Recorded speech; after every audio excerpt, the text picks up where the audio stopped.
దేవుని పట్ల తమకున్న భక్తిని భక్తులు అనేక రకాలుగా వ్యక్తపరుస్తూ ఉంటారు. రాజస్థాన్కు చెందిన మహేష్ మాత్రం తన భక్తిని మరింత విలక్షణంగా వ్యక్తపరచాలని నిర్ణయించుకున్నాడు. అందుకే దేవునికి సమర్పించే నైవేద్యంలో ఎంతో శ్రేష్టమైన బియ్యపు గింజను తన మాధ్యమంగా ఎంచుకున్నాడు. ఇప్పటికే హనుమాన్ చాలీసా, సంకట్ మోచన్, బజరంగ్ బాణ్ను విజయవంతంగా బియ్యం గింజపై లిఖించిన మహేష్ ఇప్పుడు రామాయణాన్ని లిఖించటంలో నిమగ్నులయ్యారు. ఇక్కడ కనిపిస్తున్న మహేష్ పురోహిత్ వృత్తిరీత్యా ట్రాన్స్పోర్టర్. లారీలను, సరుకులను ఒకచోట నుంచి మరో చోటికి చేర్చడం ఆయన దినచర్య. అయితే ప్రవృత్తిగా మాత్రం మైక్రో ఆర్టును ఎంచుకున్నారు.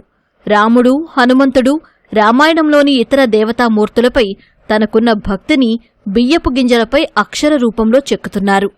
కంటికి కూడా సరిగ్గా కనిపించిన బియ్యపు గింజలపై అక్షరాల రామాయణాన్ని లెక్కిస్తూ మైక్రో ఆర్ట్లో సరికొత్త రికార్డు సృష్టిస్తున్నారు.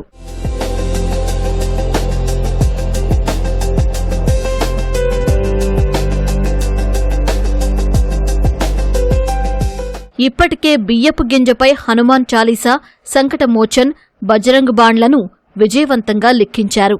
ప్రస్తుతం మొత్తం రామాయణాన్ని రాసే పనిలో పడ్డారు. ఇప్పటి వరకు బాలకాండ, సుందరకాండ విభాగాలను పూర్తి చేశారు. హిందూ పూజల్లో బియ్యానికి ఎంతో ప్రాముఖ్యత ఉంది. వీటినే మనం అక్షతలు అని పిలుస్తాం. అక్షత అంటే విరగనిది, చాలా కాలంపాటు మన్నికగా ఉండేది అని అర్థం. అందుకే బియ్యపు గింజని తన కళకు మాధ్యమంగా ఎంచుకున్నారు మహేష్ పురోహిత్. తన భక్తిభావాన్ని విలక్షణంగా చాటి చెప్పాలని నిర్ణయించుకున్న మహేష్ ఇలా బియ్యపు గింజలపై అద్భుతాలు సృష్టిస్తున్నారు. రాబోయే రోజుల్లో అగ్గిపుల్లలపై రామాయణాన్ని లిఖించాలని మహేష్ పురోహిత్ నిర్ణయించుకున్నారు.